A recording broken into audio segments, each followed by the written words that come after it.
That night after dinner, for some reason, I was having like a really bad backache, which I thought was a really bad backache. And I was like, oh, I just need to lay down and rest, like I'm pregnant. My husband was like, are you okay? And I was like, don't freak out. At the birth center, they don't admit you unless you're 6 centimeters. And at that point, I was like, okay, this is intense, but I don't believe that this is like the most intense it's gonna become. Thinking about it now makes me wanna cry, because I'm like, oh my God, this is literally what I wanted. Like, this is what I prepared for. At that point, the pushing sensations were crazy. And I was like, okay, like I could literally feel her head coming down my birth canal. And I was like, I need a push right now. Like, she is coming. She's coming right now. Hi, Mama. You're doing amazing. I know the challenges of navigating through postpartum life, and I'm here to be your village, in a world where the village is often missing. My name is Elo, and I'm the host of the New Mom in Town, the Postpartum podcast. Today's guest is Zels, a new mama in town who's only 7 weeks postpartum. Not only is she navigating through mom life right now, but she's a personal trainer, a boxing coach, and the owner of a small e-commerce clothing store named The Set Shop. Today's episode, we will learn about her birth story and how she went totally unmedicated, even though she almost had her baby at home, how she's maneuvering through her postpartum anxiety, how her breastfeeding journey is going, not as she's planned, and how she's learning to love herself and her new body after being in the fitness world for so long. Cheers! 7 weeks, baby. 7 weeks postpartum. Congratulations. You're out of the 6 weeks, quote unquote, trenches. Still trenches, but yeah, I want to let you know the trenches continue. When does that end? Never. I don't know. I think like 6 months. Fuck, okay. But congratulations. I'm so happy for you, and I'm seeing you for the first time. The last time I saw you, you were still pregnant. It was amazing. Yes, I think I was like still 9 months, right? Yeah. You popped, I think, like a couple weeks after that. Yeah. You look amazing. Thank you. And you're doing amazing. I just want to let you know that. I'm so proud of you. And I have been dying to get you here so I can find out how your birth went. Yes. I know you went unmedicated. So tell me your story. Sure did. Okay, this is crazy because this is the first time I'm ever like telling the whole story. Wow. And it's weird because like some parts, even though I was unmedicated, some parts I feel like I just like blacked out. Like I kind of don't remember, and they're like coming back in pieces. But now that I'm like a few more weeks out, like every time I think about it, something new comes up and I'm like, oh, that happened. Oh shoot, that happened. And then like my husband will tell me like, oh, like you said this, or like this happened. I'm like, oh, I literally don't remember that. I believe that. So I basically went into labor on a Monday night around like 9:30. That night after dinner, for some reason, I was having like a really bad backache, which I thought was a really bad backache. And I was like, oh, I just need to lay down and rest, like I'm pregnant. And so 9 months pregnant. Yeah. And like, I honestly didn't expect anything. I wasn't even thinking about that. But for some reason, like I had such a gut feeling that she was gonna come early, like at least a week. Wow. And so went to bed, a couple hours went by. I think I got like an hour of sleep, and then I woke up and it was like progressively getting more intense. And I was like, I don't think this is just a backache. And so my husband was just like knocked out next to me, and I was like, okay, maybe I just need to like do a little stretching. So got up, went into the living room on my yoga ball, and I was just doing stretches on that, like the hip circles, all that. Was not helping at all. It was getting worse, and I was like, holy shit, like I think I'm in labor. And isn't that such a weird, like crazy, scary feeling? Yeah, like when it clicked in my mind, I was like, oh my God, like I'm gonna have a baby, like either tonight or tomorrow or in 2 days, but like it's happening. And like as you know, like I posted all about it throughout my pregnancy on my Instagram, like the prep that I did. I was like wanting to be so ready for it. But like the moment that I realized I was in labor, everything just kind of disappeared. And I was like, what do I do? Oh my God. Like I kind of got like a panic attack for a few seconds. And I was like, okay, I already had everything ready. But like, I was like, do I call the birth center? Do I stay at home? So I kind of just like had to like gather myself. I'm like, bitch, get it together right now. You are in labor. You got to stay calm. So I ended up grabbing my TENS machine, which I knew like that was the plan once I started to, get those back aches. That I would throw it on, just kind of like listen to the meditations that I had and just go through like all the affirmations that I told myself like all throughout pregnancy. Good job. Proud of you. And so that was me probably for another like 2 hours at home. And then I like walked into the bedroom to, I think, grab my water bottle or something. And my husband was like, are you okay? And I was like, don't freak out. I am pretty sure I'm in labor right now, but like, don't get up, like get sleep. I will let you know like when I need you, when we need to go. And he was like, okay, just like let me know if you need anything. And me, I'm like such a type A kind of person. Like I literally had my birth center bags packed by like 33 weeks, 34 weeks, maybe a little bit before that. And I was like, I went through legitimately everything in the bag, even though I knew in the back of my head everything was ready. Right. But I think I did that because I needed a distraction, And still had the TENS machine on. I kept cranking that thing up, but like, I know you used it too. And without like, the TENS machine, I don't think I would have gone through labor for like 16 to 18 hours unmedicated. Yeah. Without it. There's no way. It helped so much. So much. And I like almost forgot I had that thing. And I think I saw like an Instagram post, or maybe you even told me about it. And I was like, wait, I have one. Like I got to pack it. But by the time it was 2:30 a.m., I was timing my contractions. And on the app, it said, okay, like you should go to the hospital, because it was between that 2 to 3 minute mark, and they were getting real intense. I was having to stop what I was doing and just kind of like breathe through it, focus. And so that's when I woke up Eric and I was like, I think we need to call the birth center because this may happen in like a few hours. Like it's getting really intense. And he was like, oh my God, okay. And so picked up the phone. He called the midwife that was on call that night. And, I explained to her what was happening, and over the phone, she kind of like seemed hesitant of me like being actually in labor, like that far along. And she was like, are you sure? Like you sound like very calm right now. And I was like, it's like intense. Like I think I need to come in. And she was like, okay, well, I'm about an hour away. And I was like, oh, okay. And she's like, I'm going to hop in the car as fast as I can. Like let's plan to meet at the birth center by 3:30 a.m. And I was like, okay, that's fine. Like I'll labor here. Totally fine.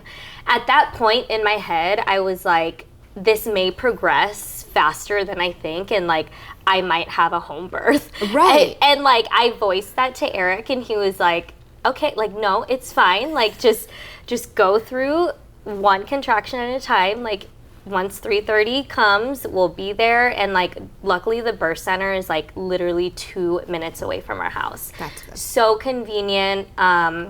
That 2-minute car ride was absolutely excruciating. I could not sit down, and I was like, I don't understand how people like drive to the hospital or like a birth center that's more than like 20 minutes away, because I could not. I had a 55-minute drive. Absolutely not. I don't remember it. I just remember bitching and moaning. Yeah. Like, I don't even know how we made it there. Yeah. The worst. So bad. So we ended up meeting her there. And so at the birth center, they don't admit you unless you're 6 centimeters. And at that point, I was like, okay, this is intense, but I don't believe that this is like the most intense it's going to become. And like, I was like, she might tell me I'm like 5 centimeters, maybe 6 centimeters. She checked me, and I was actually 8 centimeters already. And I was like, what? Wow. Yeah. I was like, wow, I am so proud of you. That is amazing. Thank you. And I was like, not expecting that at all. Wow, that's amazing. Right? You should be so proud of yourself. Thank you. I am. Thinking about it now is like it's just crazy to think that our bodies are literally designed to do this without anything, you know? And so she was like, you're 8 centimeters. We have to admit you, like, you're going to have a baby soon. And I was like, okay, that's amazing. This is happening. And so we got into the birth suite, and I had this vision of just, you know, like a very calm, dim-lighted environment. I made this beautiful Spotify playlist of just like meditation and very soothing music. And I was like, okay, I just got to get in the zone right now. Eric set up the entire suite. It was so beautiful. And like thinking about it now makes me want to cry, because I'm like, oh my God, this is literally what I wanted. Like, this is what I prepared for. And so I ended up laboring for quite a few more hours. I didn't deliver her until 1:09 p.m. We hit some bumps in the road. I ended up wanting to get into the tub just to labor, and I was like, in my head, I was like, I think I'll have a water birth, you know, but like, I won't be devastated if I don't. And so that's like basically the first thing I did was like got into the tub. Once it was filled, it was amazing. Like, took so much pressure and like relief off the contractions. And, you know, the midwives were like in and out of the room, just kind of giving us our space, which I really appreciated. And I think I was in there for like maybe an hour and a half. She came in to check in on me, and she was like, if it feels good for you to push, like, obviously you know your body better than anyone right now. If you feel the urge to push, you can totally push if that feels good for you. And I was like, oh my God, okay. Like, I might be doing this right now, you know? And so I just kind of tried to listen to my body, like really sink in and tune into what I was doing. And at one point I did start pushing, but obviously this is my first time. Right. You know, like, I did feel the urge to push, but at that point, you know, thinking about it now and going through that journey, it wasn't actually time for me to push, you know? And so I was pushing in the tub for probably like 30, 45 minutes. And nothing was really progressing, and I kind of felt that. And they were, you know, they were there assisting, obviously, in case she was gonna come. But I was like, I feel like we're kind of like at a stop right now, you know? And so she was like, if you don't mind, we want to check you again to see if you've progressed to either like a 9 or a 10. And I was like, yes, check me, you know? And so they checked me again. I was still at 8 centimeters. And she told me that I had a little bit of like a cervical lip that was blocking her head coming down a little bit easier. And so they transferred me to the bed, and, you know, they were like, if it's okay with you, with your permission, we'd like to try to move the lip so then we can progress you a little bit further. And at that point, I was like, yeah, do whatever you need please, to do. Like, I want to have this baby right now, you know? And so they followed my contraction. They were able to push the cervical lip out of the way, and that progressed everything so much faster. Wow. Yeah. That's amazing. And this is like midwives, no, you know, ultrasounds and certain things. It's just one-on-one. And I love that so much. Yes. And it's just like them following their education, their intuition, and also trusting the birthing woman to trust their instincts, their intuition, because, you know, like, women have been doing this forever, and they know that intervention is not needed unless it's, you know, to a certain extent. Right. And so after that, they were like, okay, kind of do what you need to do. If you want to move around, get into the shower. I sat on the toilet quite a few times because they were like, that's a great place to, get things moving, get her going down the birth canal. But when they realized I had a cervical lip, let me backtrack because I skipped a really big part that was excruciating for me, because when they told me I had a cervical lip, they were like, okay, let's lay down in the bed for a little bit with a peanut ball in between your legs, right? But they were like, when you feel the need to push, don't push. Because if you push, it's going to make the lip worse, and it's going to make you more swollen down there, which is going to make your pushing much more painful. And I was like, well, fuck. Okay. Right. All right, so I'm not pushing anymore. Kind of switched sides left and right for about an hour, and then that's when they were like, can we push it back because it's time? And I was like, yep, we're good. Gotcha. Tried to move as much as I could, although like being on my feet was a lot. It was painful. At some contractions, like I literally had to drop down to the floor or like bend over the bed, grip onto something, and just like pray for your life. Yeah, I know. Isn't that crazy? Do you guys have video of the whole thing? We have a few videos. One of the midwives was really good about like taking my phone and like taking pictures and videos, which is like, I look back at them all the time and I'm just like, I did that? Exactly. I did that? That pain, just hearing my own like voice and the things that just whatever I was feeling, I can feel it right now. Yeah. Like it's just so crazy. Just so like primal, so guttural. Like you don't think you had that in you, but like you do. You do. And birth just like pulls that out of you. And so after I kind of rotated through my different positions, there were these really cool ceiling silks that were hanging from the ceiling. And one of the midwives was like, I know you like that squatting position, like maybe try holding on to it, squat, see how that feels. If you want to push, let's push, Wow. And so grabbed onto those things. I was in the squatting position and I was like, this actually feels perfect. Like, I think that this is the position that we're going to go with. I know. And so I kind of just hung out there, again, listened to my body. And at that point, the pushing sensations were crazy. And I was like, okay, like I could literally feel her head coming down my birth canal. And I was like, I need a push right now. Like she's coming right now.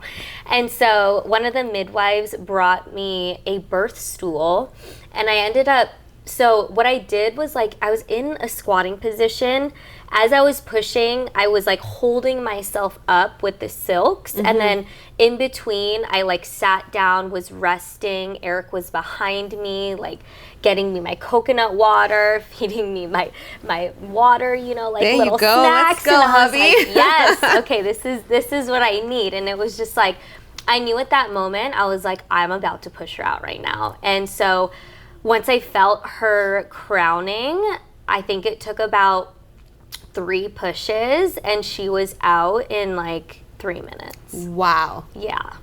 That at that point, I vividly remember her head crowning, but so they had a mirror down here. I love that. Yeah. Yes. And like the midwife was literally on the floor, like with the flashlight. She's like, okay, yes, like the head's coming. And I was like, oh my God. I looked down, I could see her head, and I was like, holy shit, okay, this is happening. And I just kind of closed my eyes. I like let my head drop back. Those 2 pushes, she was out. That's amazing. Yeah. Yeah, That's and amazing. She put her in my arms, and I was like, that was the point where I vividly remember like looking at Zeta, and I was like, oh, like you're here. Aww. And I kept saying, like, you could hear me in the video. I was like, but you're here, baby, like you're here. Yeah, and she came out wailing. Oh, I love Did that. not even take 1 second. She was like ready to go. Oh, I love that. Yeah. Yeah. Aw. I know. I'm like about to That's cry. emotional. I get the chills. I love that so much. Thank you. Oh, that's beautiful. It was great. It was honestly like more than I could ask for.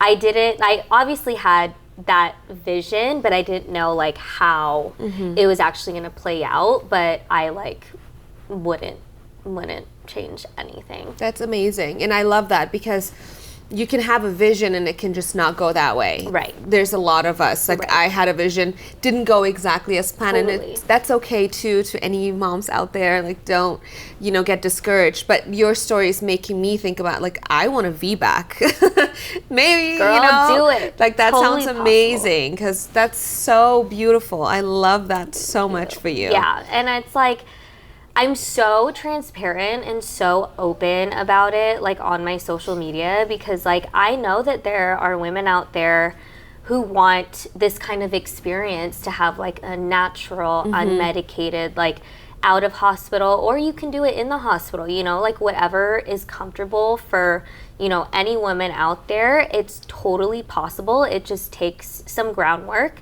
Yeah. It takes some prep, but like, you're built to do it. You truly are built to do it. Absolutely. I love that so much. One question, and you don't have to answer if you don't want to, but did you poop or did you not?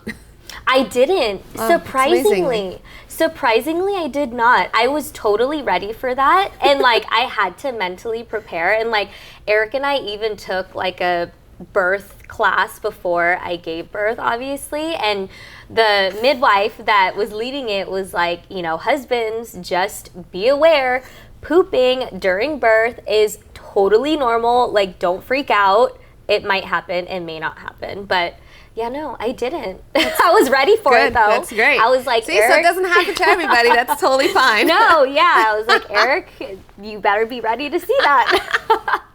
I love that so much.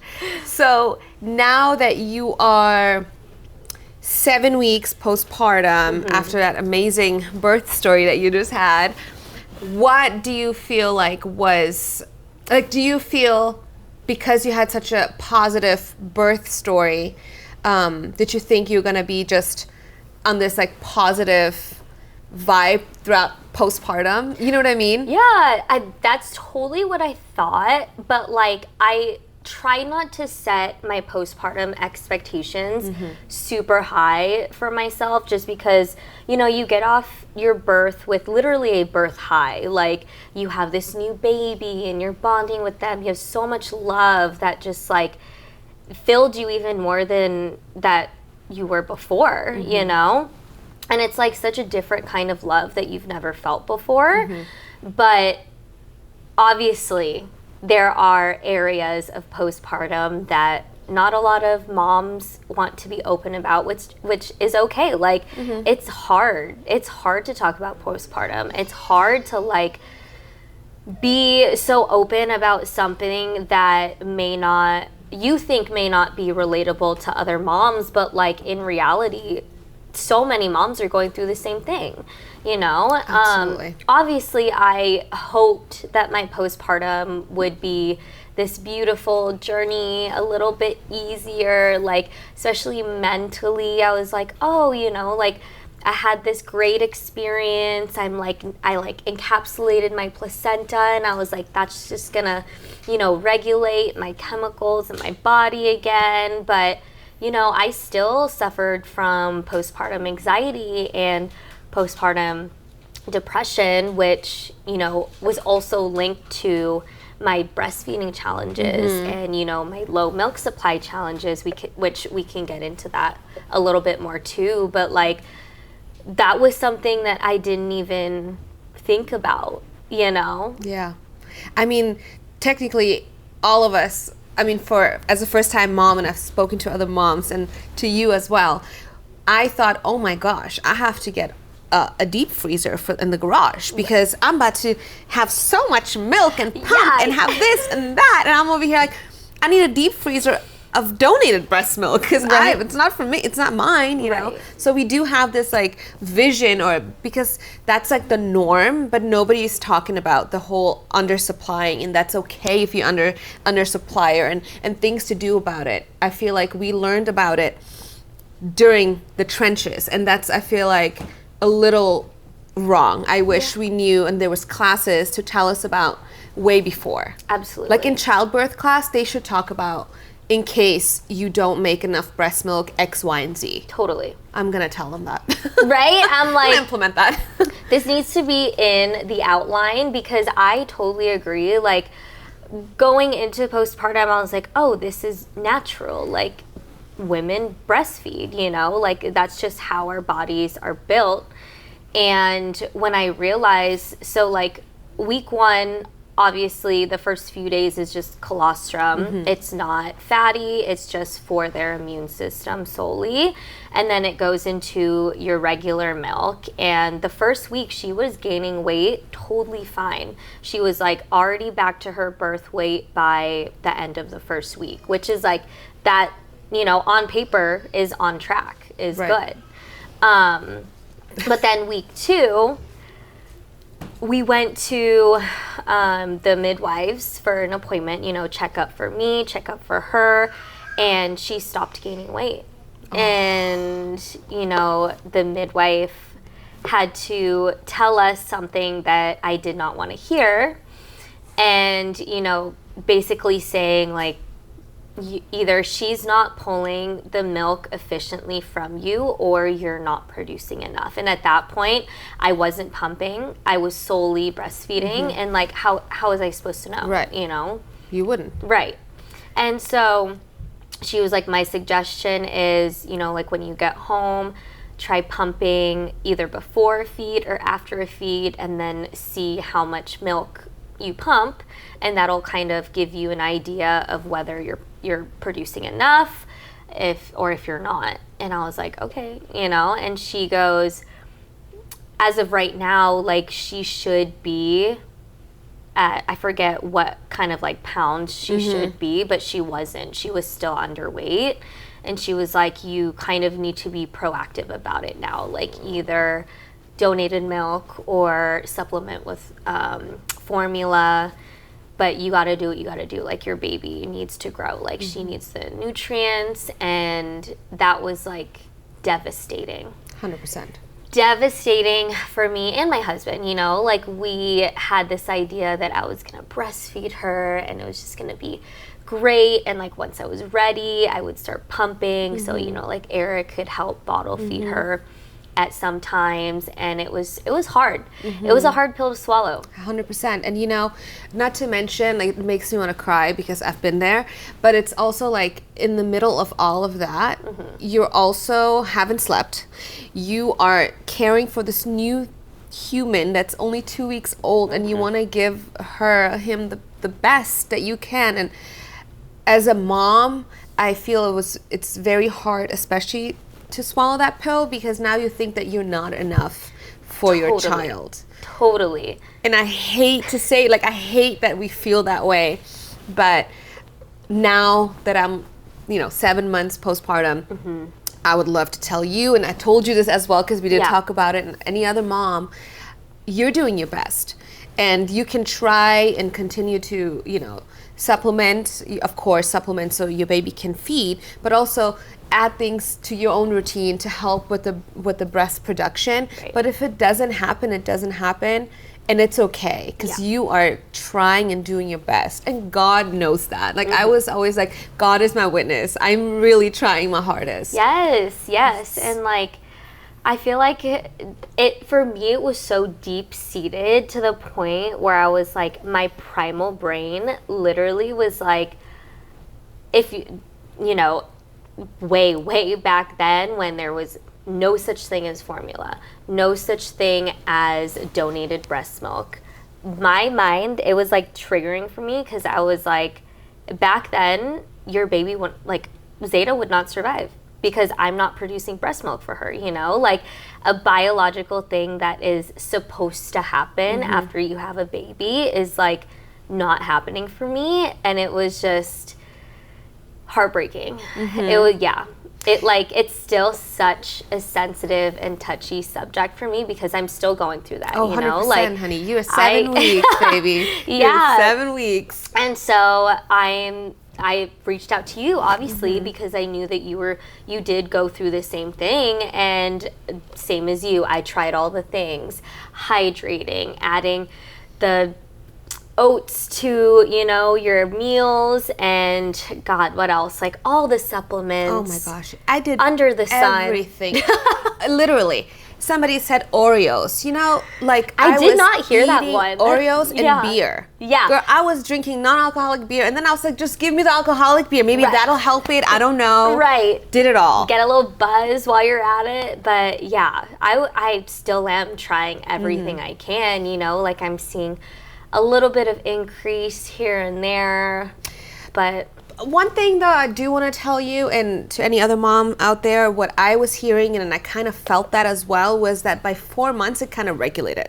So it got a little better at that Right. time. Because then when I would pump, I'd be like, wow, 6 ounces together? That's, whoa. You're like, that's a lot. You know how many videos I have of like me with the, you know, pictures of my 6 ounce pump? You know, that's amazing. It doesn't happen all the time, but it would happen. So I feel like it takes a little bit, and you will get the rhythm of it. As long as it's a lot up here.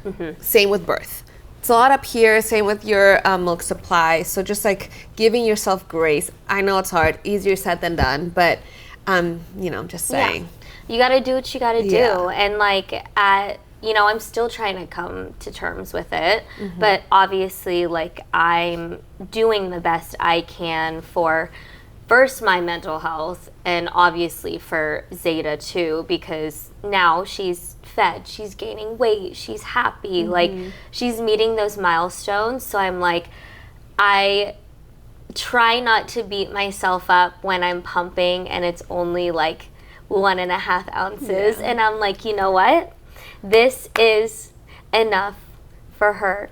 And I know that I can still supplement, and like she's still getting the benefits from the 1.5 ounces that I pulled.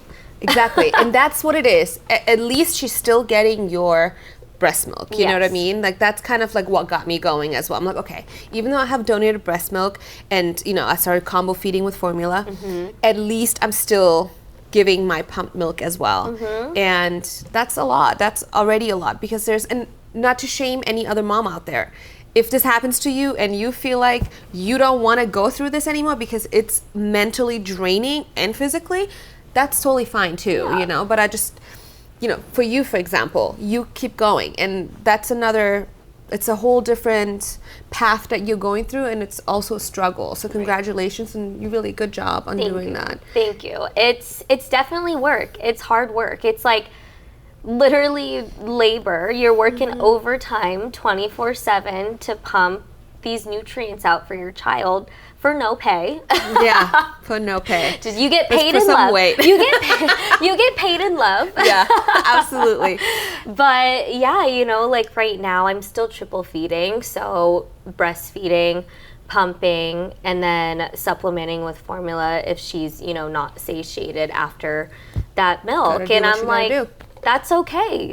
That's okay. And, you know, like I said, I'm still coming to terms with it, but like the first 2 weeks after me, you know, realizing that I was an undersupplier, like it sounds so silly, but like every time we would feed her a bottle of formula, I would cry. Like in the mornings when I'm pumping, or like even breastfeeding, like mentally, I would just be like so fucked up.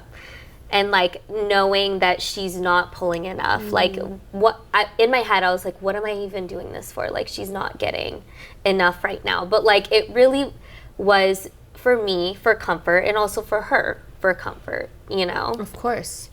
And you know, it's sad, but we do have those thoughts in those hard times, and it's like, no, you got to be positive during those times so you can, you know, produce more. You're not stressed out. But how can you do that? Yeah, the stress thing, because like the midwife said that, a lactation consultant said that, you know, like a few other people, and I'm like, in my head I was like, how can I not stress about this? Like, this is like all I think about. Right. And mind you, you're not even at the cluster feeding yet. Right. So you're about to be at the cluster feeding stage Right. where she wants to be just stuck on your boob. And I used to just get so upset. I'm like, I'm stuck on literally this couch for hours. Yes. Can't get up. I'm stuck here. He's cluster feeding and sleeping on me. And I'm getting frustrated. I'm like, I can't eat, I can't drink, I can't move around to make more milk for him. You know what I mean? And it's like, it gets you even more frustrated. Not to scare you off or anything, you know, but just like, I feel like cluster feeding is something that a lot of people don't talk about. Yes. It's like, yes, the first 6 weeks are hardcore, but it doesn't get better. Like, they want more. They want more boob. Yeah. They want more bottle. And that's okay. And even if you are bottle feeding, they still want to be held, and you know, and it's okay. Yeah. It's, you only, like those couple months, you won't get those back, you know? I cry about them almost every other night. It's just because they're so sacred and they're just so sweet, and even though you're going through so much. Yeah. So it's okay. But it's hard. And that's the thing I feel a lot of people don't understand. As like, I have seen other moms, but I never understood these things. It's like, for me, that's why I wanted to do this podcast as well. Like, I wish I could go back and be there for my friends who became moms, and I could have been there for them more. Right. Because after what I went through, I was like, holy moly, like, this is hardcore. And nobody talks about it. Nobody is giving, like, yeah, the first couple weeks, you know, people are sending you food and being all this, but after 2 months, it kind of stops. And I'm like, it's literally just getting worse right now. Why am I not receiving any help or text messages to just give me hope? Totally. Give me some kind of hope. Totally. You know? I get you. Yeah, I feel like even now, I feel that, like, things are kind of dwindling down. Like, people who were reaching out in the beginning, like, oh, kind of checking on me, but really asking about the baby. Which, that's fair, but, like, the mom just went through some shit, you know? And I feel like people forget that. It just, like, kind of goes over their head. And it's pretty unfair. It is. But I feel like as long as you have your village, obviously people have heard the term, it takes a village. It truly does take a fucking village. Village, absolutely. And it can be literally anybody. Like, my village ended up being somebody that was donating milk to me, and she became like my village, you know? And then you start making friends and you have more of a village, and that's totally okay. Yeah. So since you are continuing to breastfeed, and I know there's like a myth of, like, people would tell me, oh my God, you're breastfeeding, good for you. You're gonna lose all the weight. Oh. I was like, I gained it all. I gained way more weight, like, because of breastfeeding for some reason. And it's not just a food intake. I think it has to do with my hormones. Everybody is different. Oh, yeah. So do you feel like you're losing the weight faster? Are you gaining weight? Are you staying there? Like, what's going on with you? I feel like I've stayed pretty stagnant. Like, after birth, I weighed myself, you know, just to see where I was at. And I think it was like a couple of days ago, still where I was at. Yeah. So, and I'm like, I'm honestly not looking to lose the weight. I just, like, because I have such a big presence, like, in the fitness industry, in health and wellness, and just, like, advocating for mental health, especially for women, at this point, and, like, I knew going into postpartum, like, I wasn't going to have the mindset of, oh, let's get into pre-pregnancy weight, you know, like, be shredded again. Like, no. I know that's not going to happen. I mean, good for you. Like, I'm glad that you're that way. I thought within 3 weeks I should be back to my normal self, and then life hit me. Yeah. So good job. Good job. I just wanted to be as realistic as possible with myself, because I mean, I worked really hard for, like, my pre-pregnancy body, and like, I look at pictures obviously now and I'm like, fuck, like, I miss that so much. Absolutely. But, like, I know I'm probably never gonna be that weight again.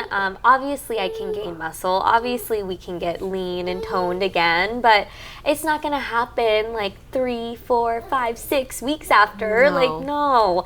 I still got the mommy pooch, like, it's fine. And it's okay. And it sucks because sometimes, you know, not sometimes, we all look online and we see certain moms like, oh my God, she just had a baby, First of all, you don't even know that there was a baby in her, or like, why didn't her arms get bigger and my arms got humongous? Yeah. So you think of all these things, but it is true. You have to give yourself some grace because it's different for everybody. A lot of grace. Give yourself a lot of grace because you are mommies. Like, we're literally doing everything under the sun, trying to get yourself back. Like, your hormones are regulating. You're trying to figure out how to keep this fucking human alive. Like, you're trying to make sure that you're like there for your husband. You're like keeping that kind of dynamic going. Too. Like, you're trying to respond to your friends, your family. Like, you're trying to have a social life. You're trying to like read a book, exercise. Like, we do it all. We're doing it all. Literally, amen, sister. If you don't get your walk in for one day, if you don't get your workout for one day, like, it's fine. Yeah. It's fine. It is fine. To me, it's fine. I feel like once I learned that I need to just work out and do something, not because it's going to make me skinny. Once I accepted that fact, and I accepted that I need to go out on a walk or lift a weight or even just do 20 squats for my mental health. Mm-hmm. That is the number one thing I could say. Like, if you can go out, move, or do, I don't know, whatever you want to do online. Like, I love Grow with Joe, and I always watch Grow with Joe, and I do that.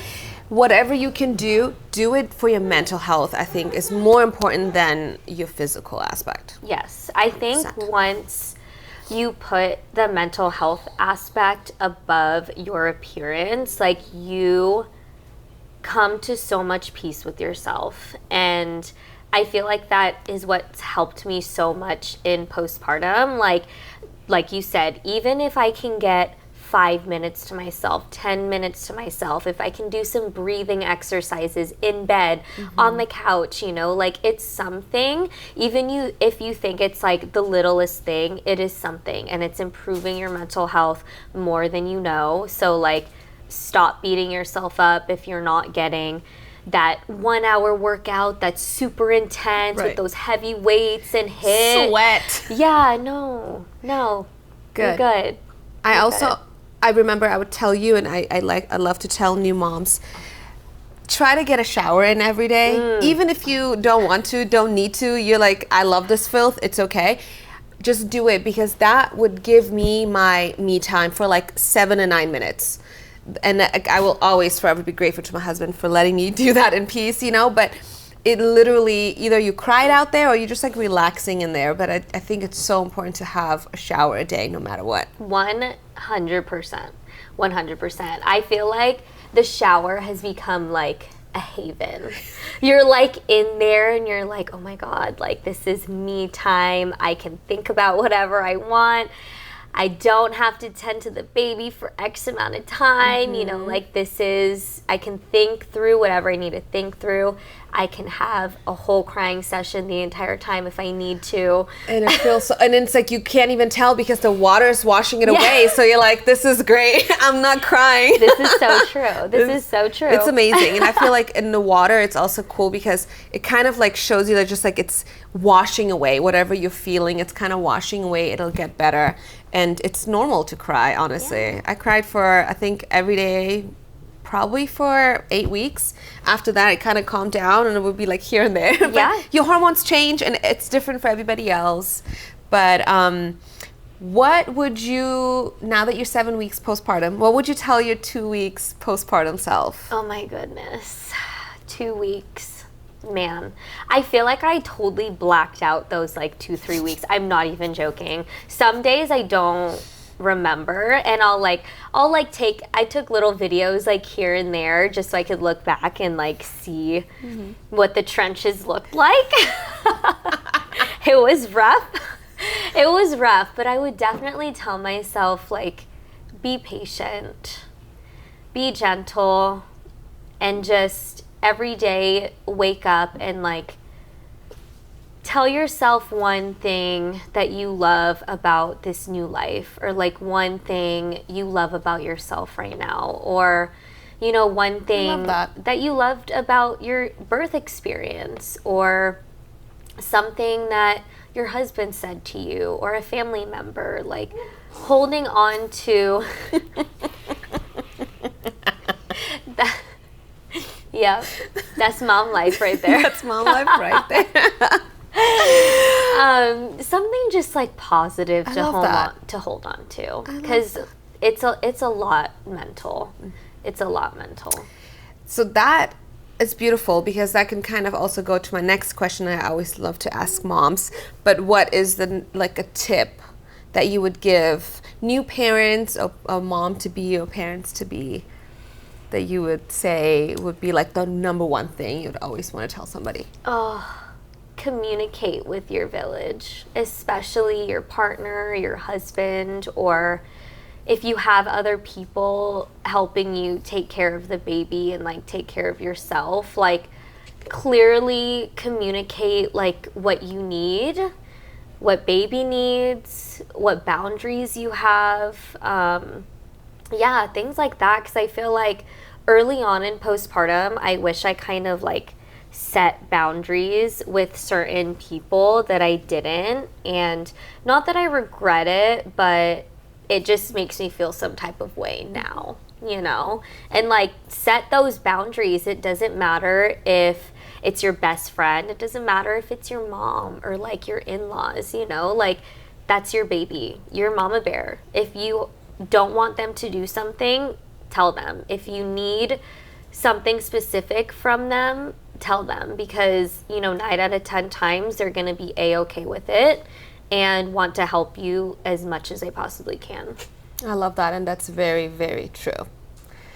Well, Zels, thank you so much for being here and being part of this and sharing your beautiful and emotional story.